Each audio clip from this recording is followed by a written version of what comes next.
Welcome to our channel Aman Codes. In yesterday's episode, we have discussed about platform independent in Python. Platform independent is one of the future of Python. So in today's episode, we are going to discuss about dynamically typed. It supports the third-party modules or third-party APIs. This is 11th feature. So coming to this dynamically typed feature, we have two types of programming languages. One is a static typed programming language and another one is a dynamic typed programming language.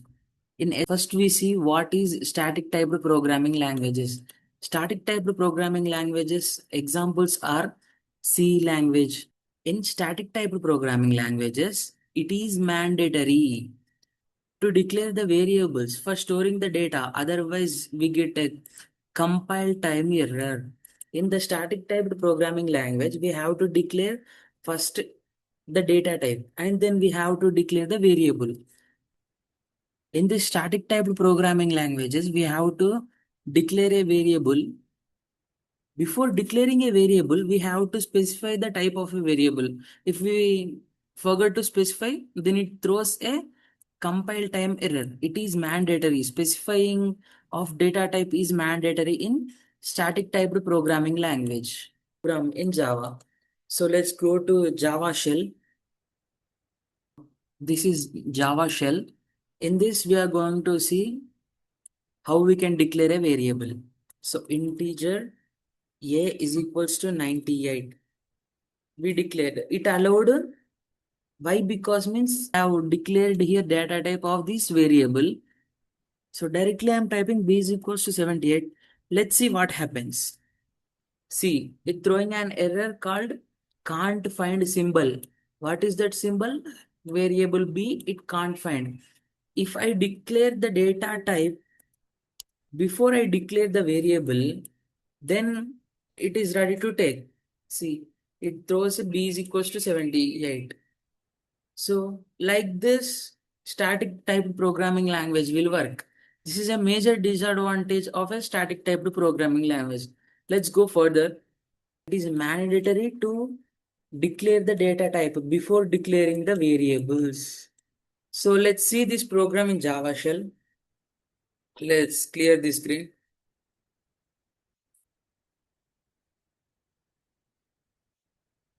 Let's once again open the Java shell.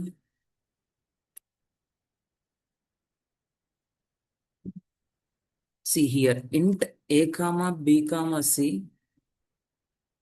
So first of all, it directly taken a is equals to 0, b is equals to 0, c is equals to 0. Just we are declaring, right?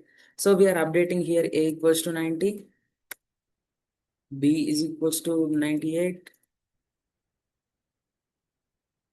c is equals to 78, something. So it has taken. So why it has taken directly? There is no int, right? So before we have giving a value to a variable, we have first mentioned that the data type int for these variables. So that is the reason it's not showing the error here. Okay, next I'm going to store the ABC value in D.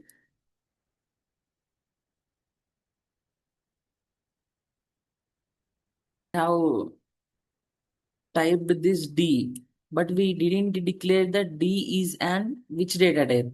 So we have to write like this. Then only it allows int D because Java programming language is a static typed programming language. So if enter, see directly calculate and give D is equals to 266. Or else you can print the following elements by using system.out.println. So finally, what we have to remember means it is mandatory in Java while declaring a variable, we have to declare the data type of that variable. Forget to declare that it throws an compile time error or variable not found error. If we forget to declare, then it shows that compile time error. So if we come to the limitations of static typed programming languages, they are The programmer may not be knowing exactly data type of the value. For example, A is equals to 10. For suppose X is a programmer, he don't know the type of A, means will be get, right? So this is the main reason here. The programmer may not be knowing exact data type of the value. So if programmer don't know the type of data type of this value A, then you're going to face an error. That is a major limitation of these static typed programming languages. So it never allows us to store other type of values once it is static typed. See, this second limitation we are going to see in practical way. So just I'm opening JShell. See, in Java, we have declared A is equals to something 89. You think we declared something in Java, we declared A is equals to 89 by using that type of a data, integer type of a data, right? So it allows that A is equals to 89. So if we want to store in A float value, some 8.9 something value. If we want to store that 8.9 in A, it does not allows. See, let's see. A is equals to 8.9. Declared a variable called A is equals to 89 and we declared the type of that variable also integer. So here it allows A is equals to 89, right? If we update A is equals to 56, then it accepts because this 56 also a integer type of data. So right, are you getting my point, right? This updated A is also a integer typed data. So that is the reason it accepts A equals to 56. If I'm if I'm declaring A is equals to 8.9, then it throws an error. Before seeing the error, pause the video and just to do comment what type of 8.9 data is a float or is int. After completion of your comment, continue the video. Let's see. An error, incompatible types. Incompatible types. So it throws an error, incompatible types. Possible lossy conversion from double to int. So this whoever comments the 8.9 is float, they are wrong. Whoever comments this 8.9 as double, they are right. Because in Java, if we want to declare a float value, we have to write f at the end of a value. Let us see example float float. So float b is equals to 8.9 f. If I type f at the end of the value, then it is going to be take. See, it taken that b is equals to 8.9 f if we type, then it taken b is equals to 8.9. So let's see it is float or not. I'm going to update the b as 67. It obviously throws an error, right? So it takes 67.0 because every integer value is a float, but every float value is need not to be an integer, right? No. See, if I update b as 89.99979 and such a big value of data and I entered, the error is incompatible types, possible lossy conversion from double to float. See, B is what we typed double because we didn't type the F here. So this is a double value. We can't convert this double value to float. It's saying it can't convert to float means already this we declared as float, right? So that is the reason. See here, 8.9 I have typed. I have typed what double. Double can't convert into int means that variable is already declared as int, right? So this is the reason. Main disadvantage of this static typed programming language is this. Once we declared an variable with a data type, if we want to update that variable, it can't. Examples, of the static typed programming languages are C, C++, Java, C Sharp.